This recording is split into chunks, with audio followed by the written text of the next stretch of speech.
Boa noite a todos. Vamos acerenando as nossas mentes, os nossos corações, elevando os nossos pensamentos para o alto, sentindo a presença de Maria, a doce mãe de Jesus e de todos nós, que nos acolhe a cada um com um abraço bastante amoroso de mãe, e vamos sentindo serenidade, paz, harmonia, e as nossas ocupações do dia de hoje, as nossas preocupações, vão cedendo lugar para que as nossas mentes possam, então, estar concentradas em Maria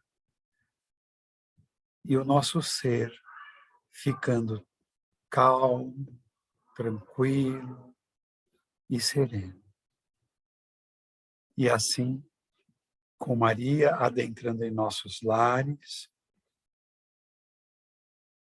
nós vamos com ela nos dirigindo a Jesus e pedindo ao Mestre para que possamos permanecer em paz, em harmonia, que possamos envolver a Mônica em amor, em calma, para que ela possa trazer para nós o comentário do Evangelho que ela preparou e que possamos, ao terminar, sair daqui mais fortalecidos, mais confiantes em Jesus, sabedores que Ele é o caminho, a verdade e a vida.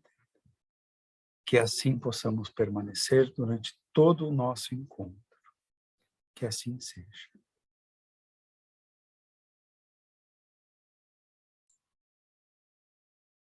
Boa noite a todos. Deixa eu ver se... Ai, meu Deus. Está funcionando, né? Peraí que está oscilando a minha internet aqui, Senhor. Vamos lá. Nós temos trazido aqui nos encontros exemplos, né, de pessoas que se entregaram aos ensinamentos de Jesus, que aceitaram esses ensinamentos. Algumas pessoas simples, mulheres equivocadas. Trouxemos também, falamos de doutores da lei, de escravos, rainhas, judeus, gentios. E hoje nós vamos conhecer um pouquinho da história do centurião romano, aquele personagem que no Novo Testamento foi conhecido por um homem de fé, cuja fé foi a maior que Jesus já tinha visto em toda Israel.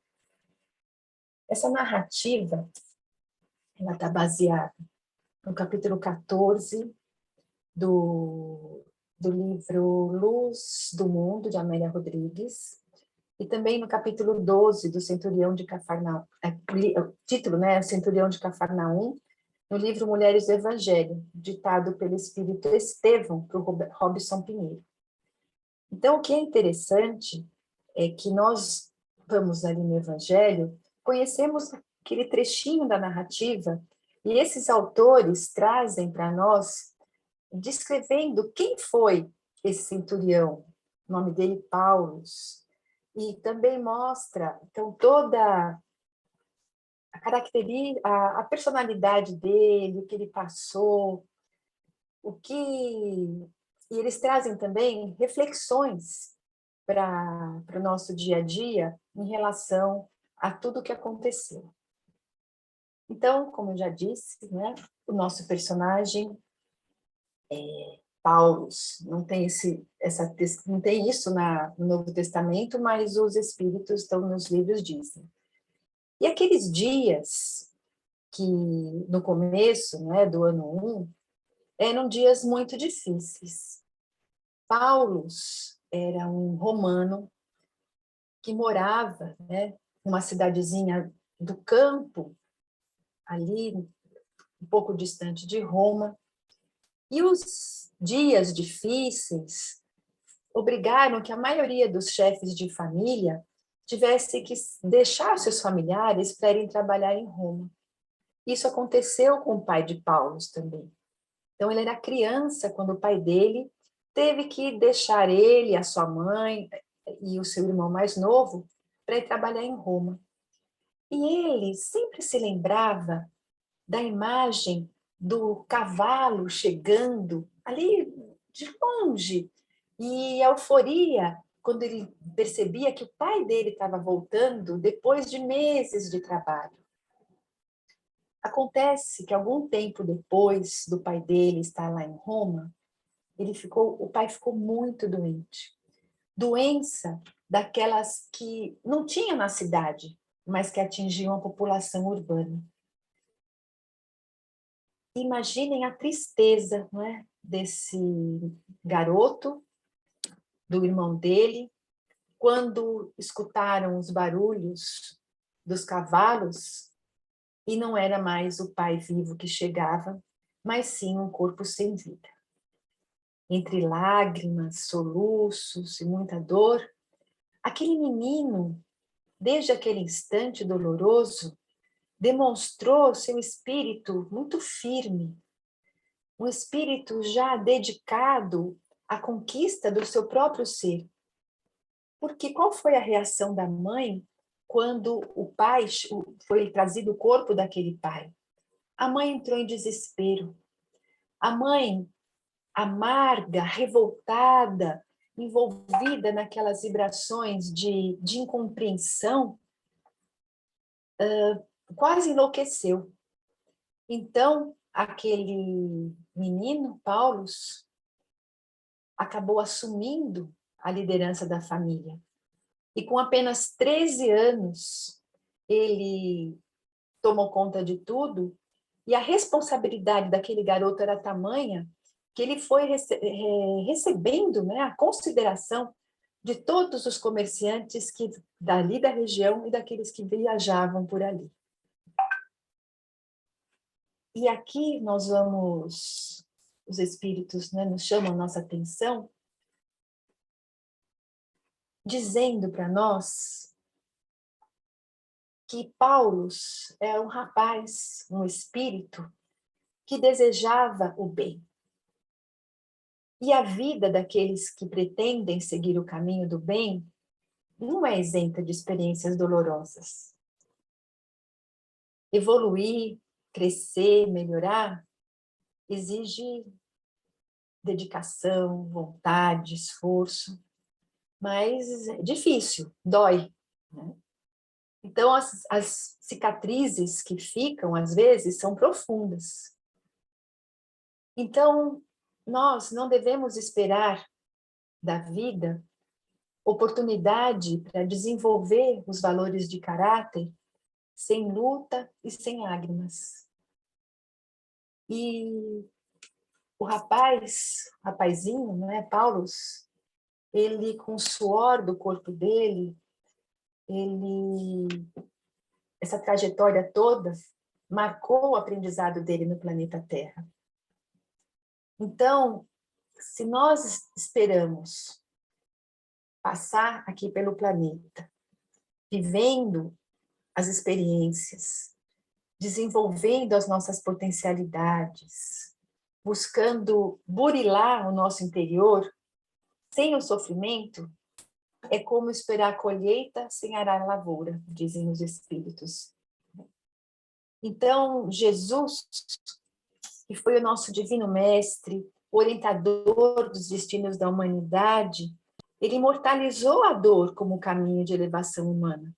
Porque como foi ele no Gólgota? Foi a imagem do sofrimento, como uma ponte de ascensão para o alto.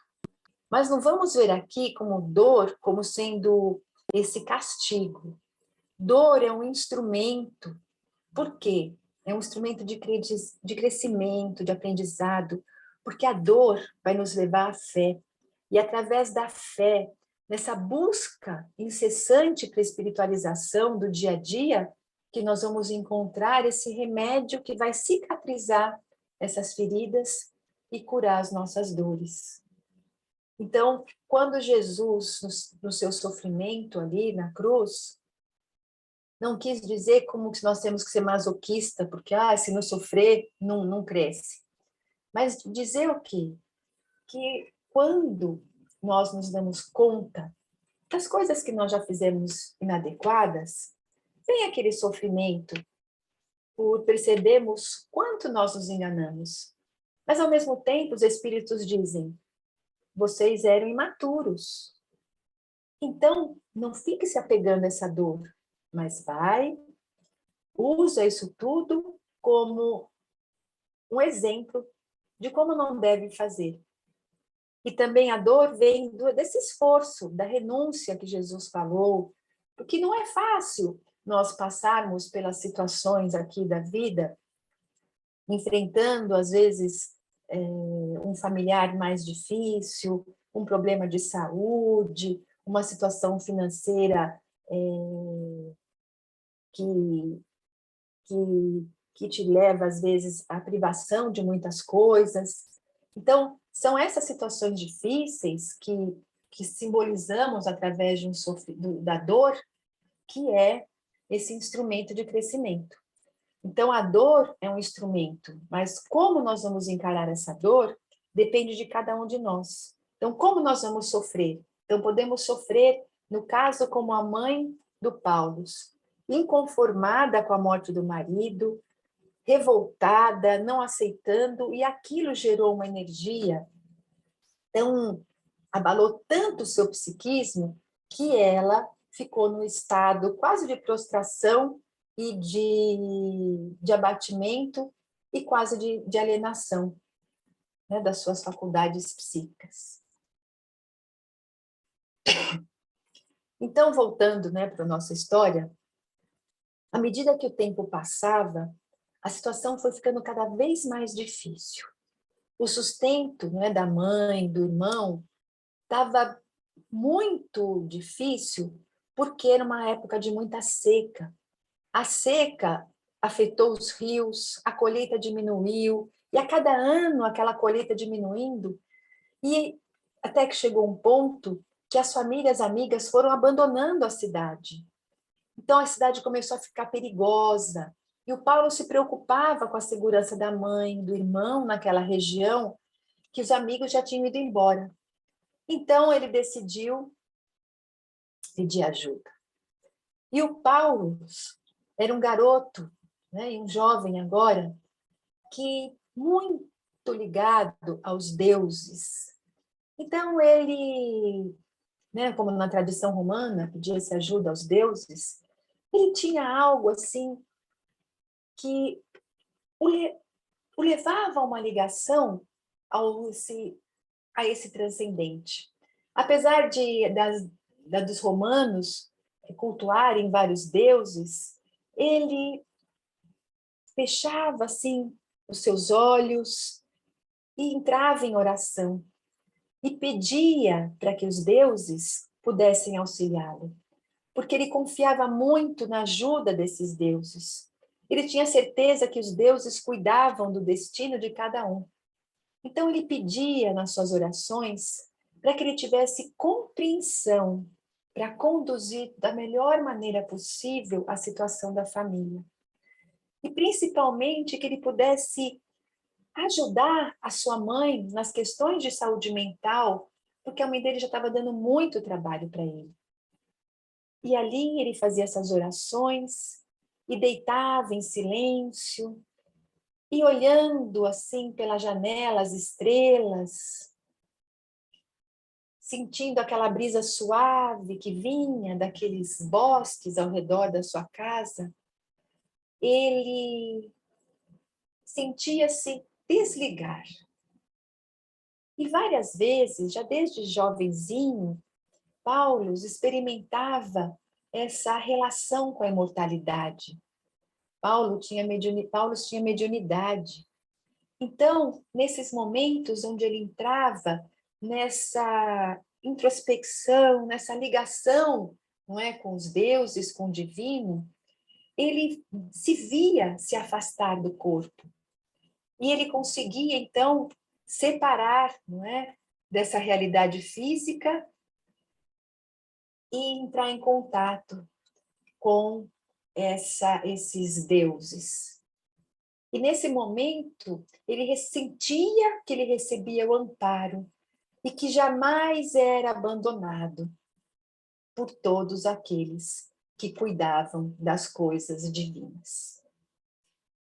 O que acontecia com Paulo é que ele, esse tipo de mediunidade, como nós aprendemos nos cursos, ele se desdobrava, ou seja, o seu corpo espiritual se desligava do físico durante aquele momento de transe ou no sono, e nesses momentos de oração, onde ele se ligava completamente, não é? Ele entrava em contato com a espiritualidade. E aconteceu isso naquela noite. Na manhã seguinte, ele acordou animado, na certeza de que ele tinha sido ajudado. Então, ele era muito resolvido, não é? E essa era uma característica marcante de toda a existência dele. Então, ele tinha uma coisa em mente, ele ia em frente, não é? Então, ele resolveu que ele precisava se mudar. Ele também deveria ir para Roma, onde o emprego, ele iria conseguir um emprego para sustentar a família. E naquele momento que ele se decidiu ir para Roma, ele também teve aquela intuição de que duras provas o esperariam dali para frente. E apesar do coração apertado, ele não via outra solução, ir para a cidade. O mesmo destino do seu pai. A mãe ele deixaria sob os cuidados do seu irmão mais novo, que a essa altura já tinha 15 anos, era um rapazinho. Mas a mãe não queria, né? Protestou. Mas ele, por amor à mãe e à família, disse: não, eu preciso ir. E assim foi. Paulo teve aqui o quê? Um processo de coragem, né? Para mudar, para sair dessa situação, de ir para um lugar onde ele não conhecia ninguém. Então, a vida é sempre assim, não é? Esse processo de mudança exige coragem, exige determinação. E para transformar toda essas situações que ficam só nos nossos planos, para transformar tudo isso, os nossos sonhos, né, em realidade, o que nós precisamos? De coragem, né, de energia, de dedicação, de trabalho. E Paulo era assim. Ele acreditava que não se constrói nada sem trabalho.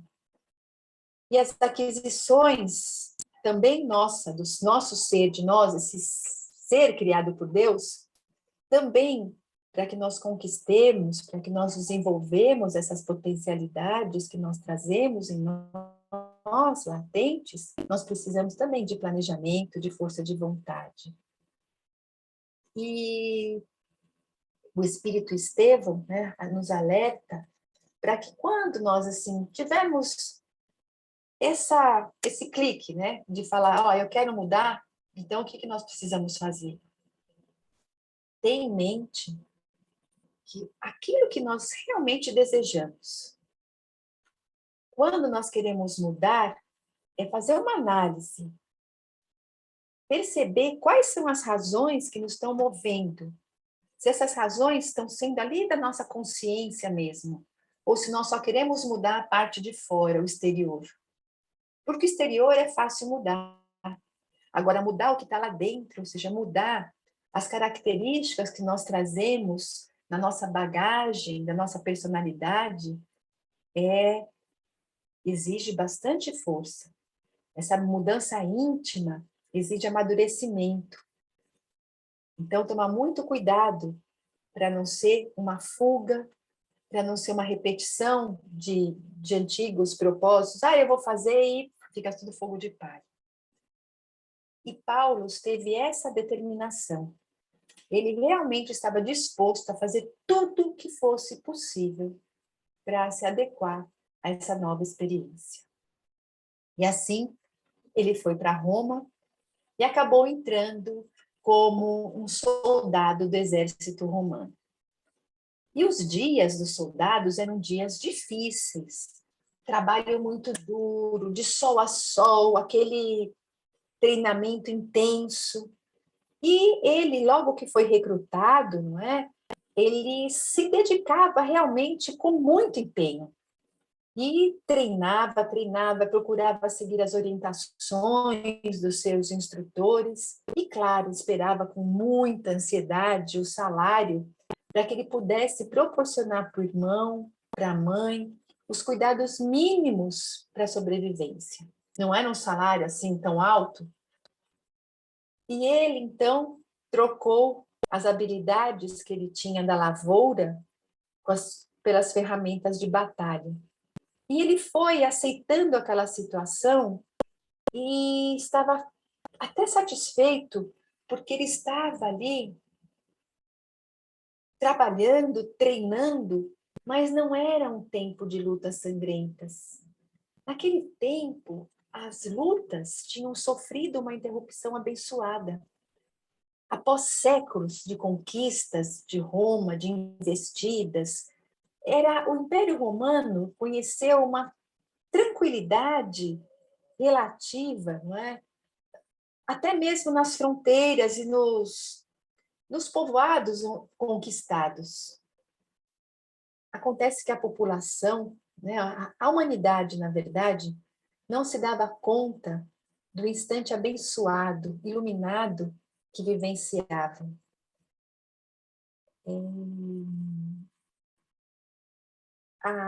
Os poderosos, as elites econômicas, políticas, interpretavam aquele momento como a soberania de Roma, e explicavam tudo aquilo como só um fator político do imperador, que na época era o Otávio Augusto. Então, esse período de paz que aconteceu 27 anos antes de Jesus encarnar, ficou conhecido na história como Pax Romana. Então, era esse período marcado pela aparente paz, não é? Uma prosperidade econômica que fortaleceu o poder de Roma. Então, o que as pessoas e o que a história hoje, né, não percebe é que os historiadores não conseguem se ater aos detalhes, ficam só na análise e escapa, não é? Aquilo que pode estar aos nossos olhos. Veja, ninguém imaginava o que estava acontecendo na porção oriental do Império. Eles nem suspeitavam de que ali, nas regiões da Judéia, havia surgido um rabi que, ainda adolescente, não é, preparava o seu ministério pelas terras daquela região. Então, toda essa vibração de paz, esse psiquismo de paz, de harmonia, que se espalhou pela terra, eram os ventos de benfeitoria, de amor e de paz, que partiam de Nazaré e abençoavam toda a humanidade. Naqueles dias que o mundo pôde experimentar uma paz, um período que nunca foi visto e nunca foi repetido, de tanta paz, que até hoje intriga, não é, a humanidade, e eles não fazem aquela relação. A causa disso tudo foi a chegada de Jesus e a imensa pleiade de espíritos de luz que o acompanharam e modificaram a psicosfera do planeta. Então, quando Jesus já estava se aproximando do planeta para o reencarne, então já 27 anos antes, já aqueles espíritos vindo preparar a chegada de Jesus, já envolvendo nosso planeta em todo esse amor. E Miramês conta que, especialmente na cidade de Nazaré, após a chegada de Jesus, já na época ali, né, de quando Maria engravidou, a cidade estava diferente. As pessoas não sabiam, mas as flores parece que estavam mais brilhantes, mais vivas, mais cheirosas. As plantações mais abundantes, o clima muito mais ameno, aquela brisa sempre suave, e uma sensação de paz invadia as pessoas. Então, olha que coisa mais linda, não é? Deus, ele sempre oferece para o ser humano tudo aquilo que nós precisamos. Então, ao oferecer Jesus, nos trouxe esse exemplo de como podermos viver. E trouxe essas energias maravilhosas para nos fortalecer a enfrentar esses desafios. Então, todo aquele que acredita em Deus, que coloca a sua atenção olhando a natureza ao seu redor, que entra em conexão com o alto, é capaz de perceber essa providência divina que vem sempre a nosso encontro. E assim nós vamos vivendo, né, de acordo com as situações, sem hesitar, vivendo a misericórdia divina e a prosperidade que Deus está dando para todos nós. Estevão diz que o homem consciente dos seus deveres, que sente que tem uma finalidade em cada coisa, é um homem sábio, porque ele consegue enfrentar as batalhas do mundo e principalmente as batalhas de si mesmo, utilizando todos os recursos que a vida dá para nós. Então, que Deus não abandona nenhum filho, que Deus permite que nós possamos refazer os caminhos através das nossas existências, que nós possamos nos reeducar, que nós possamos aprender as lições que não foram aproveitadas, refazer essas lições. Então, não existe o castigo, existe a oportunidade de reparação, a oportunidade de educação. E Deus não deixa ninguém sozinho. Então, muitas vezes, na verdade, nós não conseguimos ouvir, olhar e enxergar essa ajuda que Deus nos dá. Mas esse rapaz, um homem agora, não é? Amadurecido já por esses anos de trabalho duro naquele exército, ele sempre ligado nessa confiança com os deuses. E era um rapaz um homem muito inteligente, e algo também que sobressaía, né, dele, da sua personalidade. Além da inteligência, ele era um homem íntegro, ético. Então, ele acabou se destacando e era chamado a colaborar no planejamento, nas funções mais estratégicas no comando das tropas. E com isso ele acabou surpreendendo os seus superiores hierárquicos ali com o resultado do seu trabalho. E por isso também, logo ele chamou a atenção daqueles oficiais já mais graduados e acabou recebendo uma proposta. Então, mais uma vez, a vida colocava ele numa escolha. Nessa época, ele já tinha levado a mãe e o irmão para morarem em Roma, né? E ele foi convidado por conta do seu comportamento, das suas características, não é? A comandar uma tropa. Mas não seria ali em Roma. Ele seria enviado para terras muito distantes, lá na região de Judá. E aí, o que ele faria? Era uma oportunidade muito boa, porque era uma promoção que significava um aumento de salário considerável e melhoraria também a vida da sua família. E aí ele chega em casa com aquele coração apertado, e o irmão dele, que se transformou num companheiro fiel mesmo, grato a tudo que Paulo tinha feito por ele, foi muito encorajado pelo irmão. E aí falou, não, vai sim, eu fico aqui cuidando da mamãe. Então, logo, né, os preparativos para a viagem foram feitos, e ele levava na bagagem, então, a saudade e o desejo, não é, de quem sabe ali naquelas terras tão longínquas, encontrar o aconchego no seu coração de uma esposa. Desde jovem, desde os 13 anos, ele dedicando toda a sua vida ao trabalho, ele se esqueceu dele mesmo para cuidar da família, para cuidar da mãe, para cuidar do pai, e depois se dedicando ao império, né, ao imperador. E assim, iniciou aquela viagem de quase 4 meses. Viagem longa, cansativa. E já estava há 1 ano ali, trabalhando naquelas terras estrangeiras. O coração dele sentiu tanta vontade de voltar para visitar. E ele queria voltar, rever sua mãe.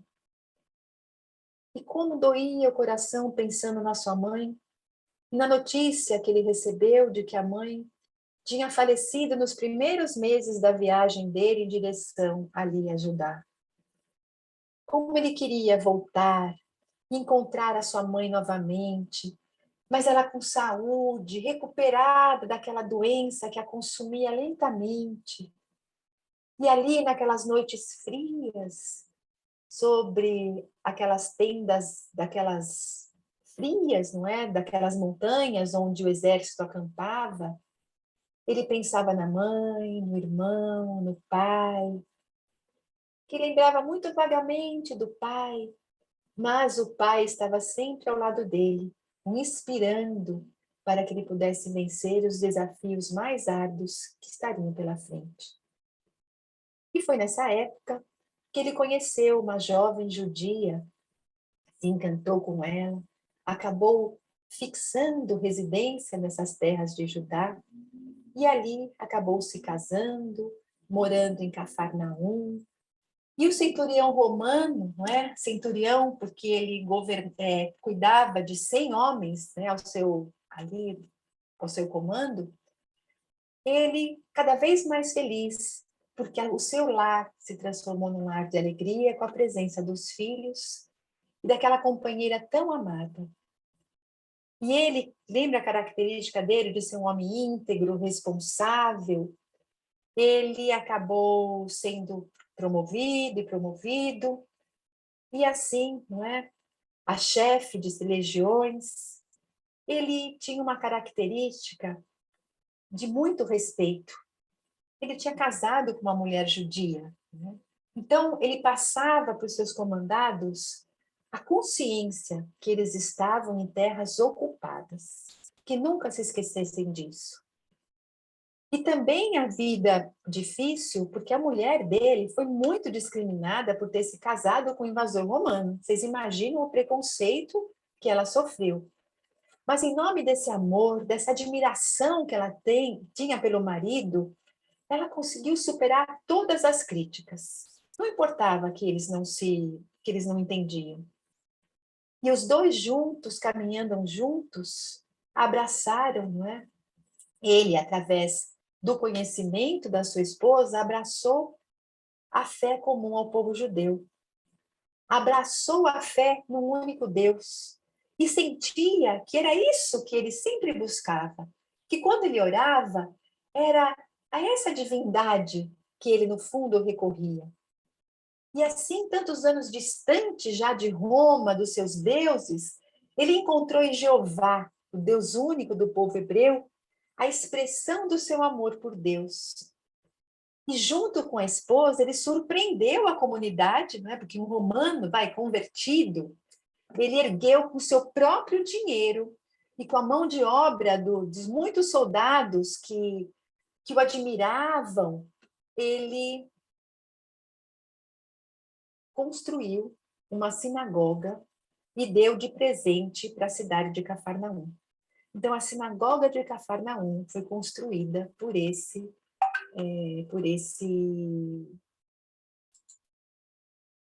centurião romano. E esse gesto conquistou o coração daquelas pessoas ali da cidade, porque foi um gesto de generosidade, de respeito. Então, ele conseguiu uma convivência social mais pacífica com os judeus, porque ele achava poxa, eles estão sendo, as suas terras estão sendo ocupadas pelo poderio, Eles estão sendo tão desrespeitados, escravizados.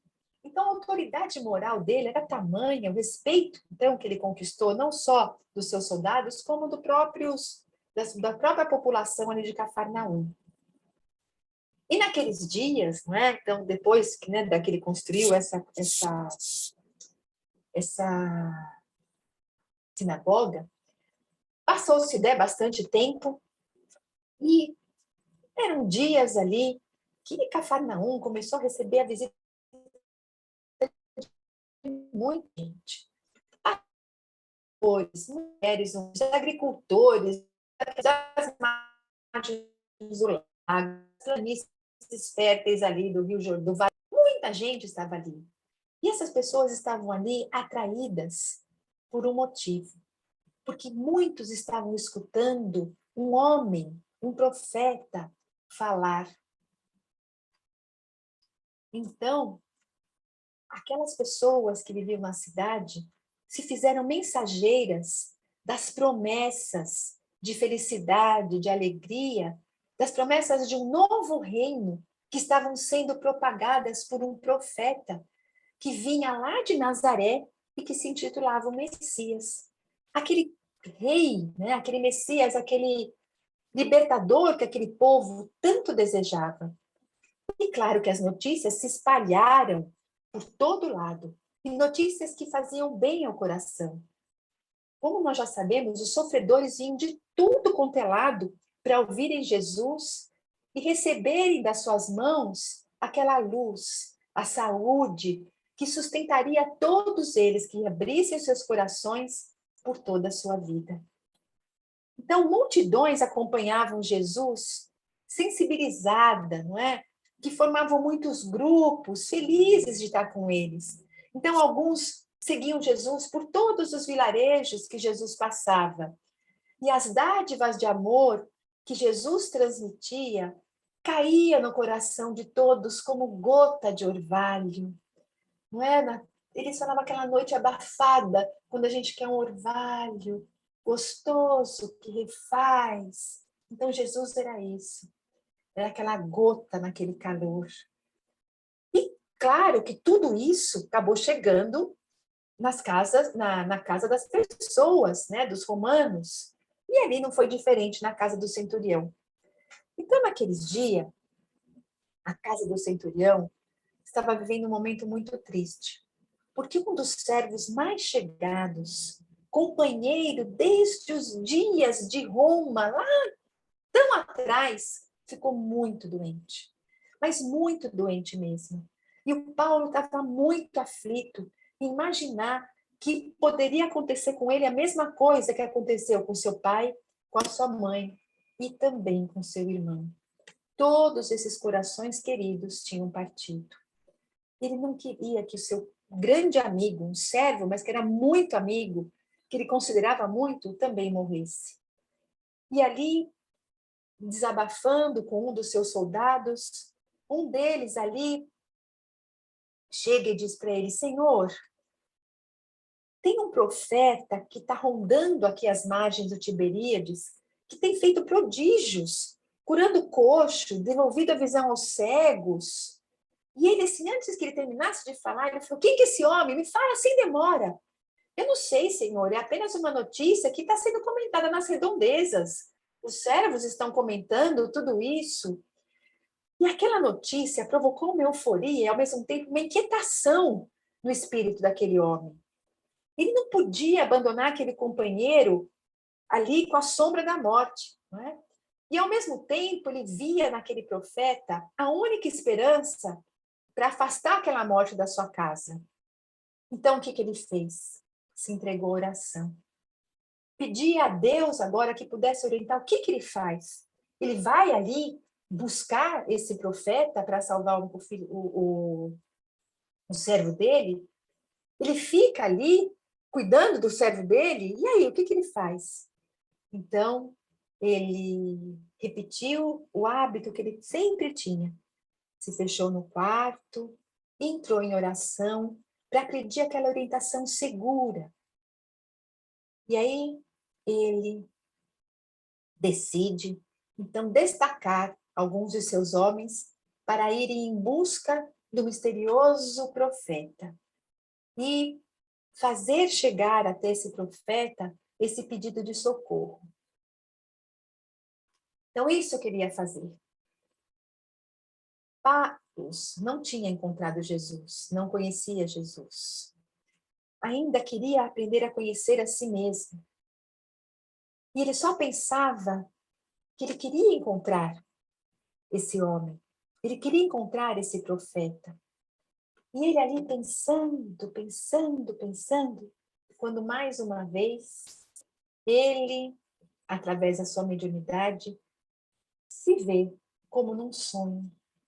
E olha ali na sua frente a cena de um homem de cabelos longos, entre os tons de dourado e castanho, repartidos ao meio. E esse homem estava de costas. Mas mesmo de costas, ele tinha a nítida sensação de que aquele homem sabia que ele estava ali.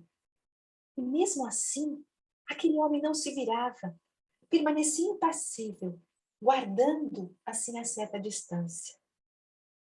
E ele caminhava e caminhava em direção àquele mestre, e por motivos que ele não conseguia explicar, ele não conseguia se aproximar dele. E ele despertou assim, inebriado, com as imagens que povoavam a sua mente. Não via o rosto, mas aquela energia que ele sentia tocou seu coração de uma tal maneira que ele chamou seus soldados e disse: não, diga-lhe que não venha mais. Eu não sou digno de receber em minha casa tão grande senhor. Não é o general que vai à casa do centurião, mas é o contrário. Mande a ele meus enviados, disse para o seu servo. Da mesma forma como tenho meus comandos, com meus comandados, eu sei que ele também tem os dele. E pode curar, sem que ele precise vir até aqui, sem que ele precise se desviar dos seus caminhos. E deu essa ordem para seu soldado. Gente, que demonstração de fé. A fé, né? Essa virtude que nasce no âmago de cada um de nós, essa desconhecida ainda em toda a sua potência, que sempre moveu as grandes almas, naquela certeza de que o destino de cada um de nós não está ao léu, de que nós não estamos abandonados pela presença divina. Então ele, naquele momento, não é familiarizado com os dons da mediunidade, como nós já falamos, mais uma vez viu rasgar, não é, as divisas entre o céu e a terra, e mantendo aquela confiança nos emissários invisíveis de Jesus, ele pede a eles que, em nome de Jesus, venha curar o seu servo. E os seus comandados ficaram intrigados com a ordem do seu senhor. Poxa, é para trazer, depois não é? Que estranho, mas como será que vai falar que só mandar vir para cá? Com uma ordem dele vai ser curado? Mas, por grande respeito a ele, eles disseram que iam fazer exatamente o que ele tinha mandado. Quando chegaram na cidade, uma delegação de judeus respeitáveis, os anciãos, também se juntou, cidade ali, quando chegaram ali nas beiras do lago, do lago ali, né, do Mar da Galileia, onde Jesus estava pregando, todos sabiam, né, da preocupação do Paulo com seu servo. E aí aqueles anciãos que viram seus soldados chegarem, perguntaram o que estava acontecendo e se uniram a eles para irem buscar ajuda. E foi assim que se aproximaram de Jesus e disseram: Senhor, o servo do centurião está muito doente e parece que ele vai morrer se a providência de Deus não interceder por ele. E aí o outro já dizia: Senhor, nós sabemos que o Senhor pode fazer tudo aquilo que o Senhor quer. Então nós te pedimos para que recupere a saúde desse servidor a quem o centurião ama tanto. E o outro, né, porque quando eu falava em centurião, tinha aquele preconceito, né, de muitos que estavam ali, que não eram dali, que não conheciam ele, e disse: Senhor, ele é um bom centurião, é uma autoridade de respeito. Ele não é judeu, mas ele é temente a Deus. Inclusive, ele nos ajudou a levantar a nossa sinagoga. E o outro dizia: nós te rogamos, Senhor, ajude. Ele é amado por toda a nossa gente. E Jesus, ouvindo todos aqueles apelos, com aquele olhar lúcido, transparente, envolveu com todo amor aqueles homens confiantes que estavam buscando e disse: sim.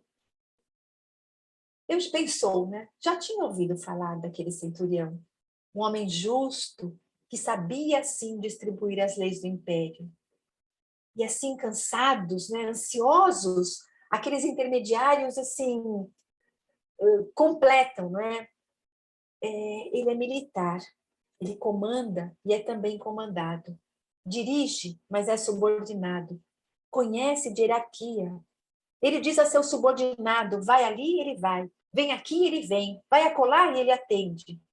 E ele disse que se o senhor Rabi se ordenar a teus subalternos, com certeza eles também farão a tua vontade, como os dele fazem a vontade dele. A emoção envolvia aquele grupo e todos aqueles que estavam ali. Na maioria das vezes, os homens querem ver para crer, né?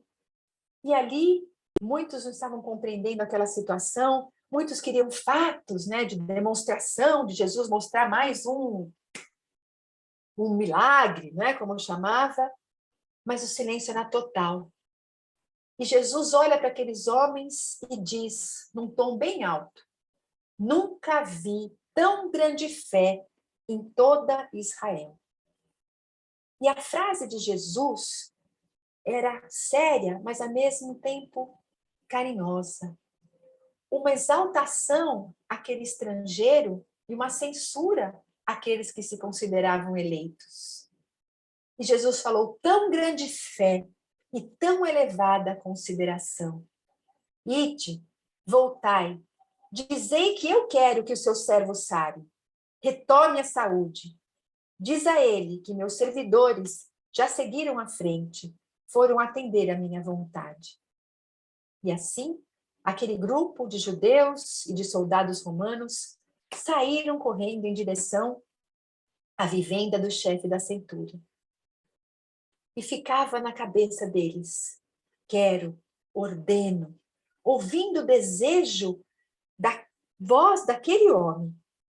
E ainda não tinham chegado à casa do centurião e ouviam risadas ao longe, gritos de alegria, e com toda certeza eles concluíram que o enfermo tinha sarado e que a felicidade tinha voltado àquele lar. E aí, quando chegaram ali, Paulo corre para todos eles e disse: eu sabia que bastaria que ele ordenasse. E comovido ele dizia: eu cria, eu creio, eu creio. No anoitecer daquele dia, sob o luar daquela lua ali que batia naquelas ondas nas margens do lago, Jesus estava ali com Simão e Simão pergunta: mestre, à tarde, o Senhor falou para os soldados do centurião que seus servidores seguiram à frente. Quem são esses servidores? E Jesus respondeu: Pedro, ainda não sabe que eu sou o rei? Não tenho falado do reino de amor? Os meus servos, Pedro, são aqueles que fazem a vontade do meu Pai. E referendam, atendendo à minha vontade, seguem as minhas ordens. Simão olhava assim, com aquela interrogação no olhar. E Jesus, para que Simão não esquecesse daquele ensinamento, disse: Simão, há pouco tempo atrás, eu te convoquei para pescar os homens nas águas do mundo. Essa é a minha vontade. Logo mais, você também será meu servo. E assim, você também vai recolher muitos que, como Paulo, estiveram naufragando em águas turvas e agitadas. Pedro, você farás a minha vontade. pescarás homens. E Simão compreendeu a mensagem, que todo aquele, então, que faz a vontade de Jesus, que se coloca na vontade de Deus, se transforma em seu servo. Nessa ingênua alegria, voltaram para casa. E essa história do centurião é algo que nos comove muito, porque representa aquela alma que crê, e a certeza de que a verdade divina toca todos os corações em direção à obra, à construção do reino de Deus. Nem sempre são os primeiros a serem chamados que se fazem escolhidos. E mesmo no meio daqueles que recebem tudo, eles podem não aproveitar. Nós vamos ver que Jesus veio naquele povo que se dizia tão crente, tão temente a Deus, e não reconheceram esse chamado. Se sentiam escolhidos, mas não se deixaram escolher. E Pedro e Paulo representam a força daqueles que souberam encontrar nas experiências mais difíceis da vida o combustível para a fé. Essa fé que faz a gente levantar, essa fé que derruba as barreiras, essa fé que faz com que a criatura se sinta ao lado de Jesus. Jesus veio para os seus semelhantes e não reconheceram. E essa passagem do Evangelho, então, é uma expressão de verdade que deve nortear a fé de todos nós. Nós temos que estar sempre cientes de que Jesus é o pastor das nossas almas. Que através da nossa fé, da nossa confiança, nós conseguiremos sim vencer todos os obstáculos. Que todos os lugares, os mais difíceis, os mais inatingíveis, nós conseguiremos chegar se nós nos sentirmos tocados pela fé. Se nós abrirmos o nosso coração e deixarmos que a doce vibração de Jesus e de Deus possa conduzir os nossos caminhos. Então, nos momentos de dificuldade, nos momentos de angústia, nos momentos de tristeza, nos momentos de solidão, vamos nos lembrar da fé desse homem, que acreditando em deuses, já tinha aquela essência no espírito dele, dessa unidade com o Pai. Porque se nós somos filhos de Deus, nós trazemos em nós essa centelha divina e essa certeza da existência de Deus. Muitos podem dizer, não acredito, mas isso é casca. Um dia, todos nós vamos abrir o coração. Então, vamos, mesmo quando está apertado, vamos rezar, orar e pedir essa força para nós continuarmos sempre em frente, com esse exemplo da fé do centurião romano. Muita paz. É uma história boa para as pessoas que se dizem religiosas, né? A fé, segundo a doutrina espírita, não é uma questão de eu acredito, não é uma questão de aceitar e fechar os olhos. O que é a fé pela doutrina espírita? É a certeza, não é crer.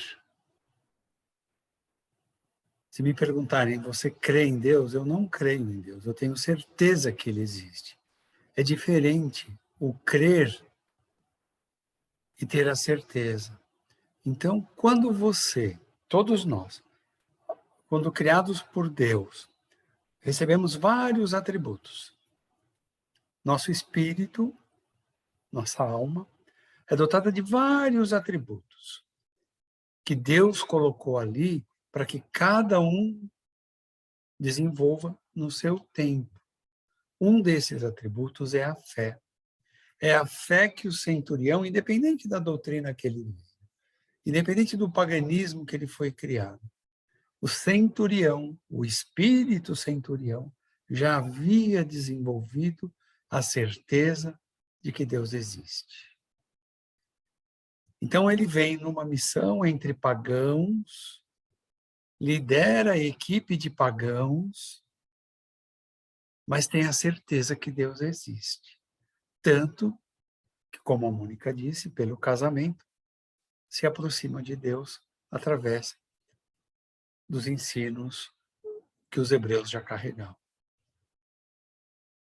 E ao saber de Jesus, o ímpeto é automático. A fé dele falou antes, independente de doutrinas, independente da crença em deuses, independente da crença dos hebreus, ele sabia que ali estava alguém diferente.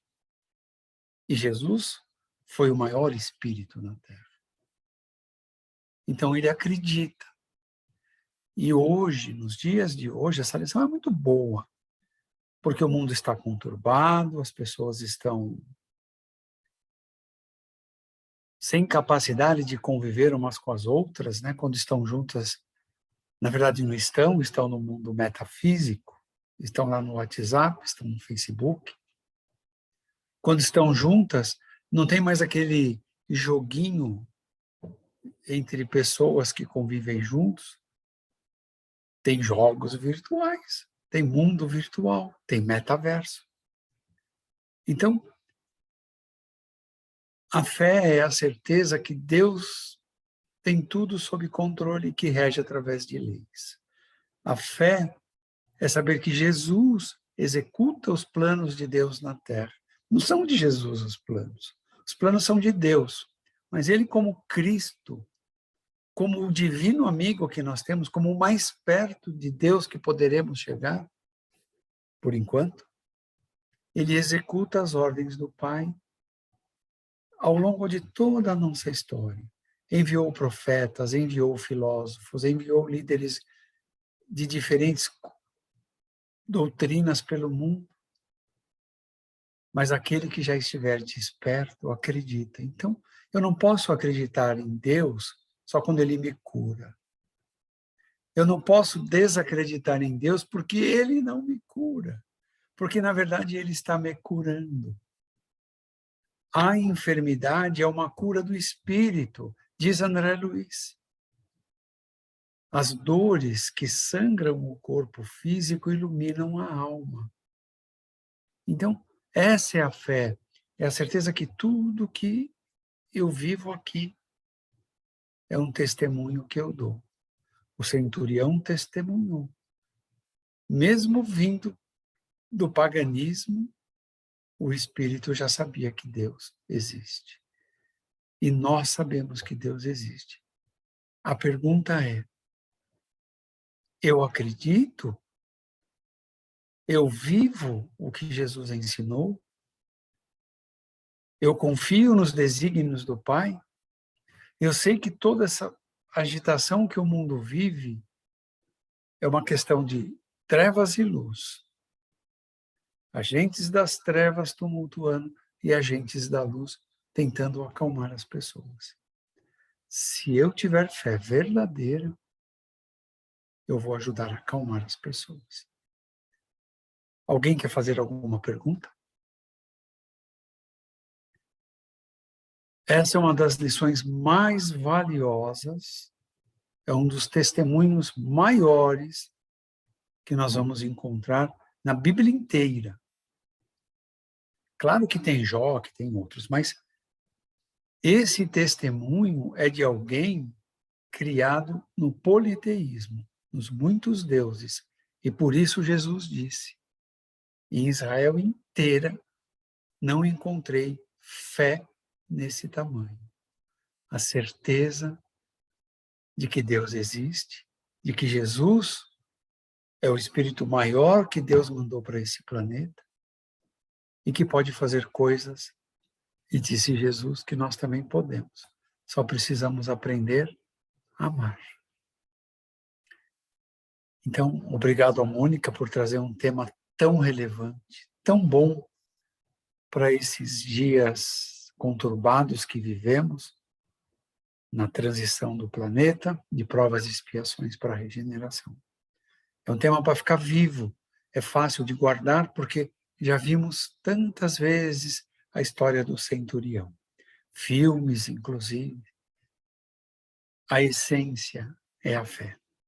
Então, que ela fique viva entre nós, e nós te pedimos, Jesus, que ainda falhos, que ainda oscilamos nas nossas caminhadas, mas que possamos contar com os teus mensageiros celestes, fortalecendo o nosso propósito, desenvolver ainda mais a fé que o Pai nos deu por misericórdia quando nos criou. Que a nossa fé possa se fortalecer a cada dia. E para isso, Senhor, precisamos muito das tuas lições e dos nossos guardiães que possam nos guiar os passos por caminhos de luz, de paz e de serenidade. Aceita, Jesus, neste momento, a nossa doação através de vibrações, que possamos atingir a todos os governantes, a todos os dirigentes neste planeta Terra, que possam receber esta vibração, despertando em suas mentes, em seus corações, as decisões visando causas humanitárias, visando a prosperidade de toda a humanidade na Terra. Que todos eles possam aproveitar a missão que o Senhor permite eles tenham, para que possam também progredir na senda do nosso Criador. Em particular, ao nosso Brasil amado, nós vamos vibrando para que possamos fazer desta pátria, vendo-a totalmente iluminada, a fonte de alimentos material e espiritual para todo este planeta. E a todos aqueles que enfrentam a pandemia trabalhando com alimentos, com saúde, nas indústrias, nos transportes, a todos, nós vibramos agradecimento, porque eles tornam as nossas vidas melhores. Vibramos para eles também fortalecimento, para que possam prosseguir com as suas missões. E assim, Jesus, te agradecemos por mais este encontro e que possamos permanecer com a tua paz e que essa paz percorra todo o nosso lar, envolva cada um dos nossos familiares, que possamos permanecer com ela até uma próxima oportunidade. Que assim seja, graças a Deus. Boa noite a todos.